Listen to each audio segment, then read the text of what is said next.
Shuti bene data mukurikira iyi channel ya Murinzi TV nongeye kubasuhuza mu izina rya Yesu Kristo kandi mbahaye ikaze mu kiganiro. Maze iminsi ntagaragara kuri kamera, nababwiye ko namaze iminsi mfite uburwayi ariko ndashima Imana ko nakize kandi ndashimira n'umuntu wese wagiye unsengera.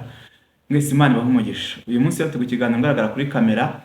Yanabijeje ko hari ikiganiro nzabagezaho cyihariye cyane cyane ku bijyanye n'amabanga y'ibicurwa cyangwa se y'ibitegurirwa mu bwami bw'umwijima, ariko tubona bitugeraho hano ku isi bikatugeraho mu buryo bufatika, kubera yuko isi y'umwuka itegura ibintu ariko tukabona byimanifesta cyangwa se byigaragaza mu isi bifatika. Uyu munsi hari ibintu tujya kuganiraho kandi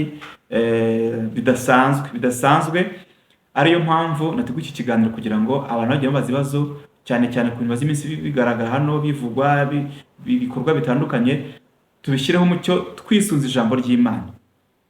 Iki kiganiro cyitwa ukuri wahishwe.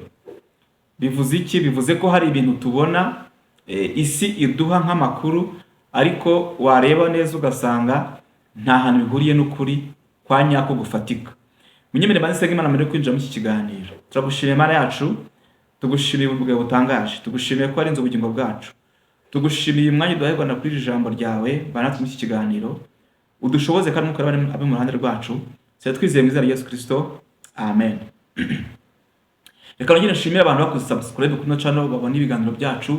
Shimira cyane wowe wafashe umwanya kubona kureba video zacu, ukaduha ibitekerezo muri commentaire n'abandi batandukanye bagiye baduha inyunganizi. Ndabashimiye. Imana y'amahoro ibaha umugisha. Mu minsi yashize hari ibintu byabaye ku isi kandi byinshi byatumye abantu bavuga amagambo atandukanye, abandi bati ni Imana ibikoze, abandi bati bigenze gutya, ariko munyemere uyu munsi nze kuvuga ku kintu cyitwa inkongi y'umuriro yibasiye intara ya California mu mujyi witwa Los Angeles.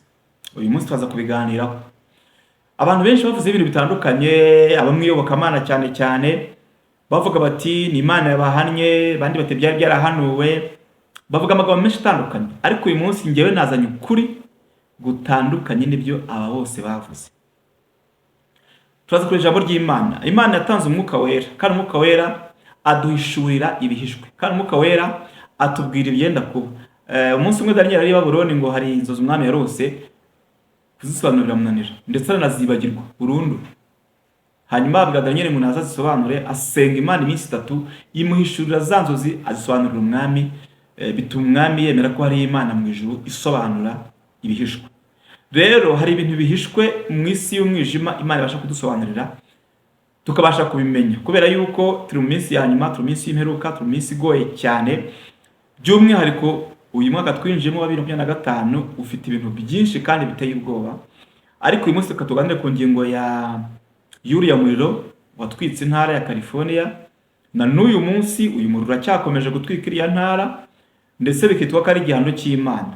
Ntabwo bitangaje ko Imana yahana abantu mu gihe runaka, kuko byarabaye itanga ingero zitandukanye, yagiye irimbura imijyi itandukanye nka Sodomu na Gomora. Kubera ibyaha byakahebwe byahakorerwaga, Imana yafashe umwanzuro wo kuhatwikisha umuriro n'amazuku ava mu kuzimu, iyo mijyi iribagirana. Twavuga se koko ko na California yakoze ibyaha bikabeje kujya ku rwego Imana irakara ikabahana ibatwikishije umuriro? Turaza kubisuzuma twifashishije ijambo ry'Imana. Munyemere turebe ijambo ry'Imana muri Daniel ibice 12:10. Mumenye ahantu byo batwazitse ubundi ibyo bintu mwabikuye hehe, ariko dufite Imana ibasha gusobanura ibintu. Daniel ibice 12 ku murongo wa 10. Reka dusome mu izina rya Yesu. Hanaretse ngo Daniel abona ubwiza bw'Imana, oya ntago ariho. 12:10 Daniel ku by'iminsi y'imperuka. Iyo minsi y'imperuka rero ni ngiyi turimo. Reka tujye hakurya turebe ku murongo wa 10. Haranditse ngo benshi bazatunganywa bazezwa, bazacishwa mu ruganda, ariko ababeza kuza gukora ibibi, kandi nta numwe muri bo uzayamenya. Ayo ni amabanga cyangwa se ni ubwiru, kandi nta numwe muri bo uzayamenya, ariko abanyabwenge bazayamenya. Niyo mpamvu ikiganiro twakise ukuri wahishwe. Hari ibintu duhishwe, ariko isi ikaduha ibyo dukeneye kumva, kuko amatwi yacu nyine akeneye kumva, ariko bitandukanye n'ukuri. Rero ijambo ry'Imana rivuze yuko abanyabwenge bazayamenya. Abakorinto ba mbere 12 guhera ku murongo w'8 harigaragara impano umwuka wera yatanze mu itorero kugira ngo zifashe itorero gukomeza kugenda neza. Impano ya mbere yatanzwe yitwa ubwenge, iya kabiri yitwa kumenya. Rero tugiye kureba iki kiganiro turebe ngo ubundi California hajya gushya Imana koko yari yarahahanye. Mbere yuko twinjira muri iki kintu cya California, reka tuze turebe neza ibintu byabaye mu mateka yabaye kera cyane, ubwo hari umuperezida wayoboye Leta Zunze Ubumwe za Amerika witwaga John F. Kennedy wapfuye ku itariki 22 z'ukwezi kwa 11 muri 1963. Uyu muperezida wa Amerika yapfuye mu buryo butunguranye, arashwe n'umuntu amurasiye mu modoka yagendagamo n'umugore we bari mu mujyi witwa Texas. Araswa ku manywa y'ihangu arapfa. Impamvu ntangije iyi nkuru ndagira ngo tuze kugera kuri California mu nkurikire neza mu byumve. Nanone mu mwaka wa 2011 tariki 11 z'ukwezi kwa 9 2011 hari abantu ngo bibyihebe bashimuse indege z'abagenzi enye muri Amerika, hanyuma ebyiri muri zo ziragenda zisekura imiturirwa 2 yari ikomeye mu mujyi wa New York ahantu hitwa World Trade Center. Iyo miturirwa irashwanyagurika ihinduka umuyonga ndetse abantu benshi barahagwa. Bivuga ko haguye abantu barenga 2977. Haba hatangijwe ku urugamba ku isi rwitwa kurwanya iterabwoba. Mu kwezi kwa 11 muri 2024 umukandida wari mu yamamaza kuyobora Leta Zunze Ubumwe za Amerika witwa Donald Trump yaje haje kubaho igerageza ryo kumurasa ngo bamwice inshuro 2 mu bihe bitandukanye ari muri kampanye y'amatora cyangwa arimo kwiyamamaza. Ku buryo bwa mbere bamurasa uyu mudahusha yamukubise isasu yabaza umutwe, imari kinga ukuboko. Uyu mukandida kuri presidence wa Amerika witwa Trump asa nkaho akwepesha gutyo umutwe, bya sasu rikubita ugutwi riragutobora biragenda. Bivuze ko uyu musniper yari yamubaze neza. Byaje kuyagezwa ku nshuro ya 2 nabwo araraswa ariko ntiyapfa. Impamvu rero ntangije izi nkuru niziye nuko isi y'umwijima yadushyize mu byiciro 3 abatuye ku isi. Abantu batuye ku isi, systeme y'ubwami bwa Satani ibashyira muri kategori cyangwa se mu byiciro 3. Icyiciro cya mbere ni icyiciro bise ngo ni igice cyitwa abamurikiwe. Niho havuye umuryango w'ibanga ufite izina ry'ikilatini ryitwa Illuminati. Abantu bangu bamurikiwe babarwa mu miryango itandukanye y'ibanga ikorana na Satani iri ku isi yose. Ntari burondora amazina yayo, hari Freemason, hari aba Rosicrucians, abo ngabo bitwa ngo ni Illuminati n'abandi batandukanye mu mujya mubumva. Abo rero ni kategori ya mbere, ngo nibo bantu bamenya neza ibijya mbere hano mu isi dutuye. Cyiciro cya 2 Satani agishyize mu cyiciro cy'abantu bitwa ibipupe, puppet. Puppet ni abantu bakorera Satani ariko batazi ko bamukorera atarabahaye n'akazi. Nk'umuntu akadukora umwuka w'ubugome akakuroga ugapfa, ariko mu by'ukuri ntabwo yigeze asinya amasezerano ya Satani kumukorera. Nk'uko tubona muri ya kategori ya mbere bari basinya n'amasezerano bagatanga n'ibitambo by'amaraso, tanga imiryango yabo n'ibindi kugira ngo bagere ku kwamamara n'ubukire bukomeye butandukanye. Ariko iyi cyiciro cya 2 puppet ni abantu gusa bakorera Satani ariko batazi ko bamukorera. Umuntu akabangwera asiza ku bisindi tabureta aramwishe amaraso akameneka, n'abandi ntari burondore. 3 ni icyiciro cy'abantu bita injiji. Aba bita injiji rero barabaje kurushaho. Ni abantu batazi iyo biva n'iyo bijya. Ibyo babwiye bemera ibyo. California Imana irayihannye bati niko bimeze. Bati n'ubundi byari byarahanuwe. Abandi batereka data ni imperuka igeze. Abandi bati buriya bizakwira no ku isi yose, buri Imana itangiye umunsi w'urubanza. Abo bantu rero mu cyiciro cya 3 ni abantu bateraganwa n'imiraba hirya no hino, ntibazi iyo bava, ntibazi niyo bajya, ntibazi niyo nuko bimeze. ndashimira Imana ko abakristo batari mu cyiciro na kimwe muri ibi byiciro Satani yashyize mu isi. Ndashimira Imana ko twebwe yaduhaye umwuka wera utuma tugenda hejuru y'ibyo byose. Imana ihimbazwe. Hanyuma mu isi y'umwijima ikorana na Satani, itugenera amakuru dukwiriye kumva buri muntu bitewe n'icyiciro abarirwamo, kandi ikabikora yifashishije ibintu bitatu ngiye kuvuga.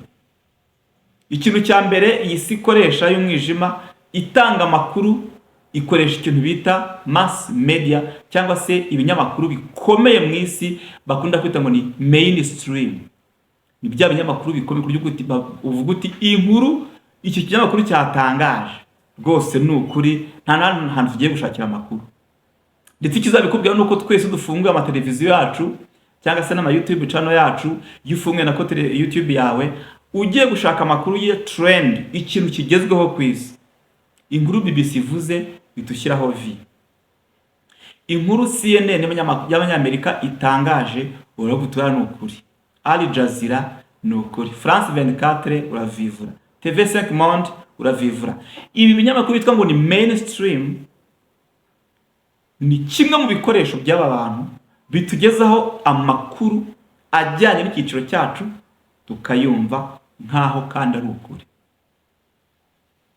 Nyamara isesenguye usanga iyi nkuru cyangwa se amakuru batugejejeho cyane cyane kuntu babiri go trendinga mu isi, ushaka gusanga ukuri kw'ibyo bintu ari nka 2% gusa. Inzira ya kabiri ubwami bw'umwijima butangarizamo amakuru yabwo ni inzira yitwa imyidagaduro, imiziki n'amafilime tureba. Dushobora kwicara kuri ekara turi babiri turi kureba filime runaka, amaso yanjye njyewe Karemera akabona ibyo wowe utari kubona, ariko n'amaso yawe akabona ibyo ntari kubona. Bivuze ngo turi bwakire message mu buryo butandukanye bitewe n'icyiciro turiho, nk'uko nabibabwiye mu byiciro bitatu. Kuki mvuze aka kantu? Muri 2011 hakinwe filime, sinzi naza niba ari 2011, reka ndebe. Iyi filime yitwaga Yego, nibwo bayikinnye 2011, bayita ngo The Pandemic. 2011 hakinwe filime yitwa The Pandemic, mu Kinyarwanda bivuga ngo icyorezo. Ukuntu filime yari ikinnye yerekana uburyo ku isi azatera icyorezo gifata mu myanya y'ubuhumekero kikica abantu benshi, hakabaho ikintu bita guma mu rugo, abantu bagahezwa mu mazu mu buryo butangaje. Mu myaka yakurikiyeho 2020 tukumva ngo cya cyorezo kiraje, gihereye mu Bushinwa mu mujyi witwa Wuhan, gikwira isi yose. Abantu ubwo bibutse yuko ya filime bari barayirebye yarasohotse muri 2011 yitwa The Pandemic. Bitewe n'icyiciro urimo cy'imyumvire, bamwe bati buriya ni impurirane, ni coincidence, niko bajya babyita ngo byahuriranye. Abanyamerika rero babyita ngo ni prediction nko kuraguza umutwe. Muzarebe ikipe zigiye gukina uyu munsi bakavuga ati APR yurakina, mureka tubetinge dukore prediction, turaguza umutwe. APR yatsinda 2, Rayon Sport yatsinda 1, abantu bagatega. Hanyuma APR yatsinda bya 2, Rayon gatsinda 1, uwaraguje umutwe neza akaba arakuriye. Isi y'umwijima ikoresha aya mafilime iduha message y'ibintu bateguye bizaba mu gihe kiri imbere, twebwe twabireba uwo munsi bisohoka tukayifata nk'aho ari imyidagaduro. Nkunda filime ya action, nkunda filime yo kurwana, filime ku intambara. Kumbe wenda bari gutegura intambara mu gihugu runaka izaba mu myaka 10 iri imbere, bakabaza kubishyira muri filime kugira ngo baduhe message. Hanyuma abo mu cyiciro cya mbere bitwa bamurikiwe bakamenya ko message yabo iri gutambuka kuri ya gahunda bumvikanyeho. Cyiciro cya kabiri bitwa puppets, bo ntibazi iyo bijya, no gatatu bo rwose nibabigiye bigiye. Bivuze ngo ibintu tubona byimanifesta hano ku isi mu buryo muri physical, mu isi igaragara, biba byarateguwe mu isi y'umwuka y'ubwami bw'umwijima mbere, hanyuma bakaduha amakuru ariko ntituyabone kimwe. Reka nihute. Hari agaseri ka filime y'abana bita katuni gakunda gusohoka muri Leta Zunze Ubumwe za Amerika, kagiye kavugwaho kenshi yuko kavugamo ibintu byitwa predictions, cyangwa se kavugamo ibintu ngo bigasa nkaho rukuraguza umutwe bakina iyo filime ya katuni, ariko mu buryo butangaje tukabona ku isi birabaye mu buryo buri real, mu buryo buzima bufatika. Abantu rero bati birano kuraguza umutwe, abandi bati buriya nta wamenya, byahuriranye n'impuriranye. Ariko reka mbabwire ko nta kintu Satani ategura ngo yibeshye. Ibintu byose byarateguwe neza kandi bigashyirwaho igihe bigomba kuzashyirirwa mu bikorwa hano ku isi. Mu mezi 6 mbere yuko Trump yiyamamariza kuyobora Leta Zunze Ubumwe za Amerika, abantu bateguriye filime ya seri yitwa The Simpsons, iyi katuni yitwa The Simpsons, bakinnye aka episode ngo ka 6 kavuga ko ngo bakinnyemo berekana ko umujyi wa Los Angeles mu ntara ya California ufatwa n'inkongi y'umuriro ugashya. Babikina amezi 6 mbere yuko byabaye. Mu kubikina bagaragaje California ishya, hanyuma berekana aba characters, abakinnyi muri ako gafilime, abari katuni. Ukina ari meya wa California ahamagara abaturage, hanyuma akavuga ijambo ryo kubahumuriza ababwira ngo we will rebuild, we will rebuild, we will rebuild. Gatatu bivuga ngo tuzongera twiyubake, tuzongera twiyubake, tuzongera twiyubake. Mu buryo butangaje, nyuma y'amezi 6 ya katuni kinwe, twabonye California irimo gushya. None wowe udukurikiye, ko byavuzwe ko bavuze amagambo yo gutuka Imana ikabahana, ikabacometse inkongi y'umuriro. Imana yitwa Uwiteka, umuremyi w'ibintu byose, yaba yarakopeje abantu bakina The Simpsons bakabikina hanyuma bikaza gusohora nyuma y'amezi 6? Siko mbitekereza, kubera yuko ibintu byose biba byateguye mu bwami bw'umwijima. Ahubwo nihuse nuko mu isi y'umwijima Satani afite misiyo 3. Misiyo ya mbere ni kwica ubugingo n'umubiri bw'ikiremwa muntu, kuko nta muntu dufitiye. 2, kwiba, yiba ubugingo bw'abantu, ntabwo yiba amafaranga. Niyo mpamvu iyo ushaka ubutunzi kwa Satani agusaba igitambo cy'ubugingo buzabona Imana, ukanabisinyira igitambo cy'amaraso. Kwica, 2, kwiba, hanyuma 3, kurimbura ubugingo ndetse n'umubiri bikajya Gehinomu. Yesu niko yavuze ngo ntugatinye wica umubiri, ahubwo uzatinye umuntu urimbura akica umubiri ndetse n'ubugingo akabitwara Gehinomu. Uwo ni Satani. Uwo ni umwicanyi uherekera kose ariko bira imwita. Nta mpuwe na nkeya afitiye ikiremwa muntu, kubera ishyari yagiriye umuntu, kuko umuntu yaremwe Imana ikamushyira hejuru ye, yari yibwiraga ko ari ukomeye. Bituma rero agambira kuhirika intebe y'Imana, Imana imujugunya mu isi. Aza rero afite umujinya mwinshi wo kwihorera ku kiremwa muntu.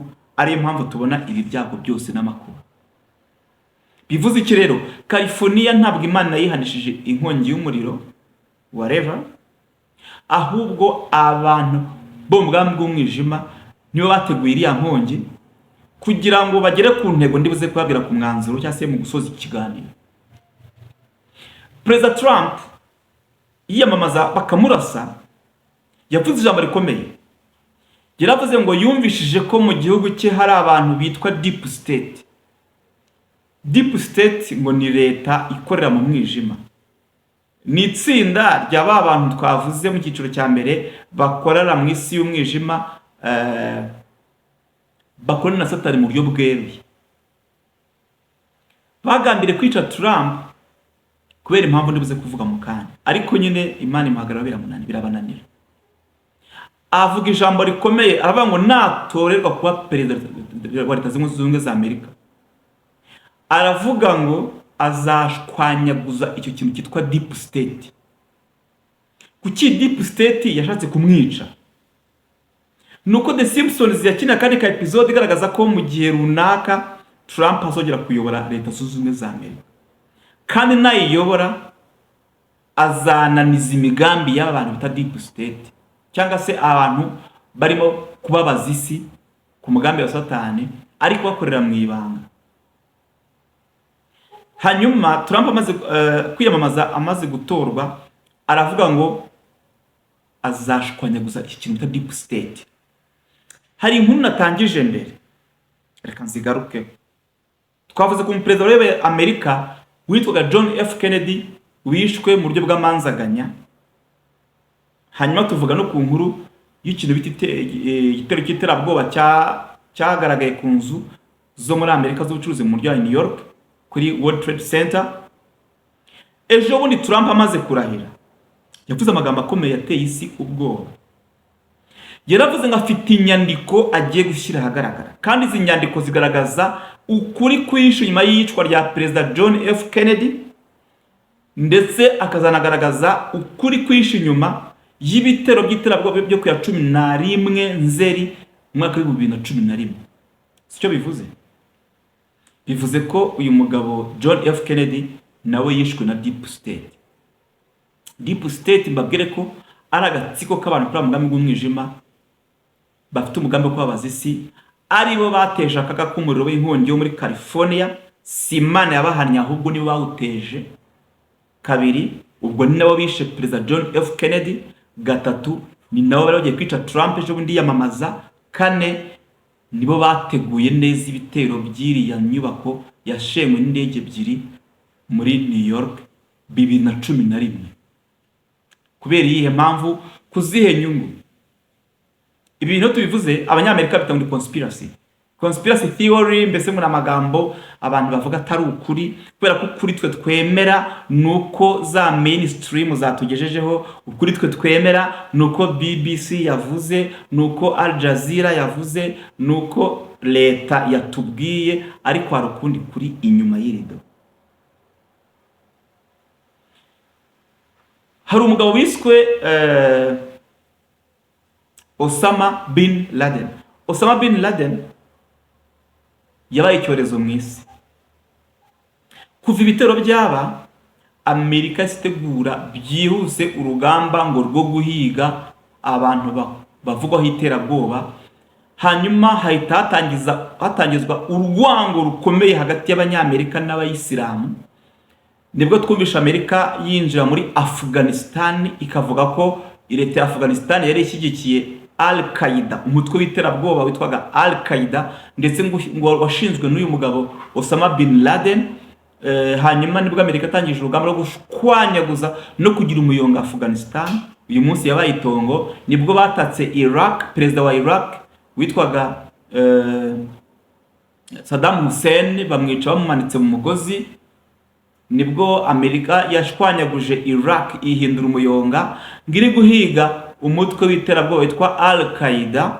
Ariko siko byari bimeze, byari byarateguwe mbere yuko hazabaho invasion, kwinjira mu gihugu cya Afghanistan, bakagihindura umuyonga Iraq, bakayihindura umuyonga Syria, bakayihindura umuyonga. Nibwo hateguwe urugamba rwo gusenya ibihugu by'Abarabu mu kintu cyiswe Arab Spring, murabyibuka. Nibwo igihugu cyitwa Libya cyahinduye umuyonga, Gaddafi yicwa urupfu rubi nk'imbwa. Nibwo ibihugu byinshi byo mu Barabu byahindutse umuyonga. Nibwo Sudani yahindutse umuyonga. Nta kintu cyari kibyishe inyuma, byose byari byarateguwe na ya deep state mu bwami bw'umwijima, kugira ngo Satani ababaze isi, yice, yibe ubugingo kandi arimbure. Ariko bene kubikora bo muri deep state bo hari n'inyungu runaka zifatika bakuramo, nko gusahura ibi bihugu, peteroli yo mu burasirazuba bwo hagati, peteroli yo mu bihugu by'Abarabu.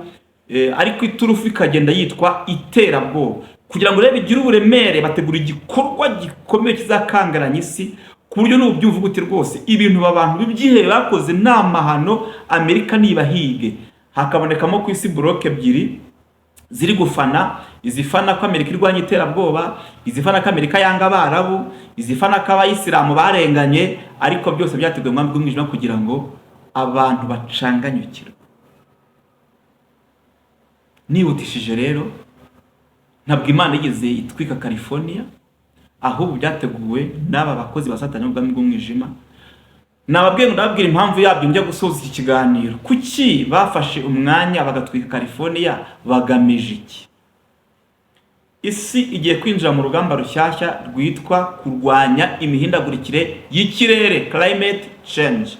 Abantu muri deep state, abantu bakora mu mugambi w'umwijima bari gutegura ikintu cyitwa guharanira bidukikije ndetse no kwita ku bidukikije no kurwanya ngo imihindagurikire y'ikirere.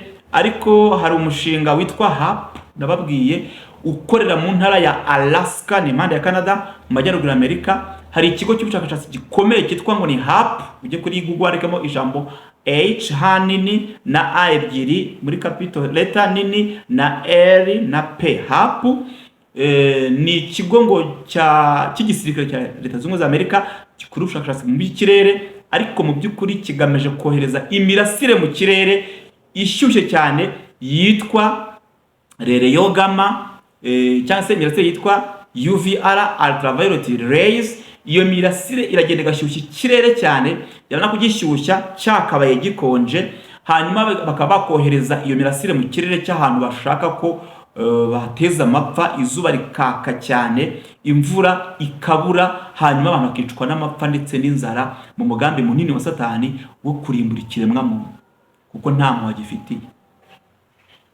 Niyo mpamvu rero uyu mushinga HAP wagiye uteza ibyago byinshi, ku buryo uyu munsi turi kubona ibintu bitangaje tukabyitirira imihindagurikire y'ikirere, ariko byarakozwe n'aba bantu. Nabonye inkuru ejo ku kinyamakuru ngira ubwoba. Hari urubura runini cyane, iceberg, rwo mu majyaruguru y'isi, rwari rumeze nk'ibuye rimwe rifatanya ari nk'inyanja, aho bita muri Arctic. Babonye ngo rwaratangiye gushonga kwarwo bizatuma amazi yiyongera mu nyanja. Kubera iki? Inyanja ubundi Imana zishyiriho imipaka ahantu amazi y'inyanja atari burenge. Iyo wongeye mwandi rero, icyo gihe inyanja iradeborda, amazi ararenga akajya gute? Akagenda agateza akaga k'imyuzure. Nibyo turi kubona uyu munsi. Nabonye inkuru mu gitondo ngira ubwoba. Umujyi witwa Queensland muri Australia wamaze guhinduka itongo, haguye imvura iteye ubwoba, umujyi wose wuzuye amazi, arimo aragera hejuru hafi ku madirishya, inzu zarengewe, izindi zatwara. Simvuga ibyabaye muri Espagne mu minsi yashize by'imyuzure, simvuga ibyo bita ngo ni hurricane, imiyaga ikomeye irimo n'imvura yibasiye intara imwe Leta Zunze Ubumwe za Amerika, simvuga harimo kwicwa n'amapfa. Ibi byose baratubwira ngo ni impamvu za climate change, imihindagurikire y'ikirere. Ntabwo ariko bimeze. Biba byateguwe mu bwami bw'umwijima kugira ngo isi irusheho kujya gute? Guhangayika no kubabara. Impamvu rero batwitse iriya ntara ni ukugira ngo twereka ko hari urugamba isi ifite rwo kurwanya ikintu bita imihindagurikire y'ikirere. Hari inama zagiye z'abantu batandukanye, haherutse kuba Abu Dhabi yiga ku mihindagurikire y'ikirere, ariko mu by'ukuri ikirere cyacu nta kibazo gifite, ahubwo gifite ikibazo cy'abarimo baracyangiza. Nk'iyo HAP nababwiraga, amagerageza y'ibitwaro bya kirimbuzi yohereza imyuka y'uburozi mu kirere, hanyuma isi ikangirika, ikatugiraho ingaruka, amakanseri akiyongera. Ariko bakatubwira ngo ni ikirere ngo cyahindutse. Ntabwo cyahindutse, ni abantu bari kucyangiza. Navuze amagambo menshi mu iki kiganiro, munyanganire, sinshaka kugitinda cyane, ariko ngira ngo wumvishe neza inkomoko y'ibintu byose turimo turabona uyu munsi wa none. Ntabwo umunsi w'urubanza uragera. Ku munsi w'urubanza nibwo Imana izazana abantu bose ku ntebe y'imanza, buri muntu wese agacibwa urubanza ruhwanye n'ibyo yakoze, hanyuma Imana igahana abanyabyaha. Ibyashyo 16 tuze kwisomera na 17, ibyago 7 by'imperuka bitera. Ubona ikintu kizaba, ibi byago 7 by'imperuka nibitera ukuntu bizaba bimeze. Ntabwo haragera, kuko ibi byago 7 by'imperuka bizatera umugeni wa Yesu, itorero ryaramaze kugenda. Ahubwo we uriteguye? Kibi tubona ari bikeya, Satani akomeje kwangiza isi ndetse no kurimbura ikiremwa muntu, uriteguye? Waba waramaze kubitsa ubugingo bwawe muri Kristo Yesu? Reka dusengane Imana kugira ngo Imana iguha agakiza, kuko n'ahandi hasigaye ubuhungiro. Mu minsi iri imbere bizagenda birushaho kuba bibi cyane kurutaho. Intambara, indwara z'ibyorezo, imitingito sinayivuze iri kwibasira ibihugu bitandukanye, inkubi z'imiyaga, imvura ziteye ubwoba n'imyuzure n'ibindi bitandukanye. Dusenga Imana dusubize ikiganiro. Ndashaka ko umucyo w'ibintu biri kubera hano mu isi, Satani aba yarabiteguye byose ku murongo, kandi buri kintu n'igihe kizakirwa mu bikorwa, akaduha amakuru twebwe anyuze muri za filime, anyuze muri za katuni, anyuze mu miziki twumva, akoresheje ibitabo bitandukanye. Hari igitabo bita Homo Deus cyanditswe n'umukozi wa Satani witwa Noah Harari, yanditse ibintu bikomeye cyane kandi biri kuba uyu munsi, n'ibindi. Uzarebe filime yitwa Aladdin, uwo dukurikiye, uzarebe message Satani arimo gutanga muri iyo filime yitwa Aladdin. Iyo uri mu cyiciro cya gatatu cy'aba abantu batazi bava niyo bajya, muri filime nziza koko yaryoshye, ariko iyo uri mu cyiciro kindi cyo hejuru mu mwuka wera, hari ibindi bintu ubona, message byatambutse. Reka dusenge Imana amahoro ibahe umugisha. Turagushimira Uwiteka ko wumvishe gusenga kwacu, ukabana natwe muri iki kiganiro. Isi igeze ku musozo ndetse iri kuramukwa, umubabaro n'ibyago n'amakuba bikomeje kwiyongera. Satani akomeje kubabaza isi n'abayituye. Turasezeranye ngo twebwe abakumenye ukomeze kuduha amahoro yawe, abatarakumenya turabasengera kugira ngo nabo ubagirire neza, ubahe kukwakira, kuko tuzi neza ko ubugingo bwacu ari bwo buzakubona ubwo uzabagaruza. Tugushimira ko wabaye ndi ku kiganiro, ushimwe habwe cyoro mu izina rya Yesu. Amen.